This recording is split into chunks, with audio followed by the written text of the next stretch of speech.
Welcome back. A thrilling road win by SDSU at Montana State puts the Jacks at 2-0 on the year with one game to go until Valley play.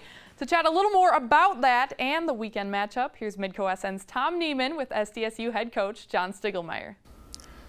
I had another beautiful day in Brookings with Coach Stiegelmeier, and going into the third game of the year here at Stig, and everybody's worried about the health of your team right now. They saw Taryn kind of take that hit at the beginning of the Montana State game. Kellen Solik goes out.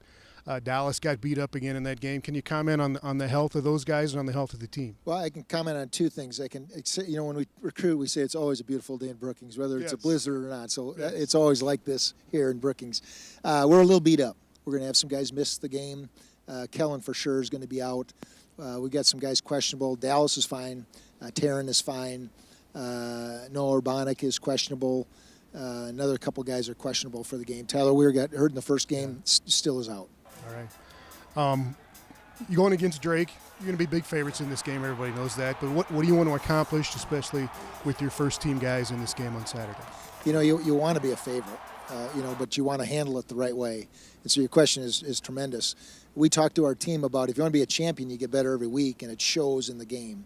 And so the goal is to get better at what we do, and it be measurable come Saturday. And I think our guys have bought into that. All right. Is there going to be kind of a balance you want to get between those first-team guys and then get the backups some reps? You got to get the first-team guys the reps they need, though, right, in this game? Well, everybody wants to play, yeah.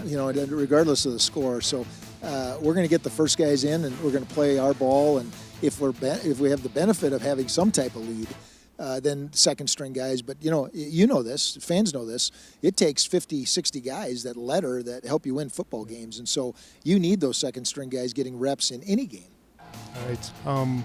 Talk about one guy that in particular I think has stuck out here early in the season, Logan Backus, young linebacker. And Jimmy Rogers told us in the spring even that he was going to be really good, that Backus was going to be great. And I've been impressed with him. Am I easily impressed, or has he been really good? No, he's been good. And let's take it why.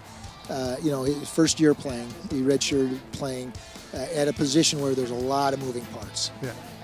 Fits, the blitzes and all that stuff. So he's really football smart, and then he's a great athlete. And he loves the game of football. So that combination, he's helping coach guys, and he's a redshirt freshman. So special player. He's fast, isn't he? He gets to the ball in a hurry and does things mentally, I think, for redshirt freshmen that maybe other redshirt freshmen don't do. Huh? Yeah, mentally. Well, when you know it mentally, you can run full speed. If things are moving too fast for you, you have trouble executing your responsibility. So those things come together for him to be able to play fast. All right. I'm just going to throw out a couple position groups and give me a quick thought on how they've been through the first couple of games, starting with the defensive line and the pass rush. Pass rush, I think we're off. I don't think we're doing what we need to do. Now, last week, we put a lot of pressure on our defense ends to keep contained, and their tackles knew that, and so it was advantage Montana State. We need to change that up. Coach Brown understands that. I understand that. But we need to be just better at the one-on-ones. But I tell you what, inside, we're playing a bunch of pups. We're playing guys that they're seeing their first football, true freshmen, and Xavier Ward. I'm happy with those guys. All right. Secondary. It got torn up a little bit in that Montana State game, or did it? What was happening in that game, and how's the secondary been? No, we blew the coverage, man-to-man coverage on the last long pass. We overplayed an inside route on the one touchdown, the 41-yard touchdown. It was just mistakes. It's not scheme. There's a weakness in every defense. There's a strength in every defense. Well, you need to take care of the strength and then try to shore up the weakness. And we botched it both. All right. Did it go back a little bit to not being able to get to the quarterback a little bit? He kept plays alive, and you guys were having to cover for 6 and 7 seconds in the secondary. Did that play a little bit of a part of it? That surely plays part of it. Just think about being a quarterback and there's somebody standing beside you in 2 seconds rather than you're looking for 4 seconds. Every play in football depends on 11 guys doing their job. All right, offensive line through the first 2 games. Really happy with them. Yeah, I know Coach Eck would say they have to get better, and I agree they have to get better. But those first 5 guys we started, Tyler Weir had an unbelievable summer, earned a starting spot, got hurt. We put a guy in there that had hardly played any football in Evan Greenway against Montana State in that environment. He played above and beyond our expectations. So Onasorgi is great. Charlie Harmon's doing a good job. Tiano's doing a really good job. I think now the guys behind him, again, they're still pups, and they got to get some experience. All right. And back to that environment at Montana State. It was fabulous. Almost 20,000 people there, and they made a difference in that second half when Montana State was trying to come back against you guys, and that would be nice to get here in this stadium, wouldn't it? It would be nice, and we will get there. And whether we have 15,000 come to the game to try to affect the game, but let's get 19,340 in here. Let's sell this thing out over and over and over. Be part of this spirit. We got the best football team we've had in a number of years. Come and help us win football games.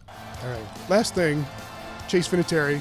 Are you going to let him run any more fake field goals? Because apparently when he runs 30 yards for a touchdown, he blows the extra point. And are you going to let him do this again? We'll take the 6 and risk the 1. You know, he's already designing. He and the other guys, specialists, are designing new fakes off of that look. I said, I know you're daydreamers, but just put that aside.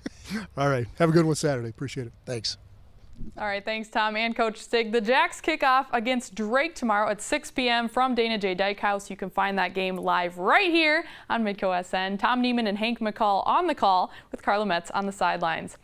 All right, when we come back, it's Flashback Friday. Find out how one former Jackrabbit football player is staying involved with the game he loves right here in South Dakota. That's next on Midco Sports Tonight.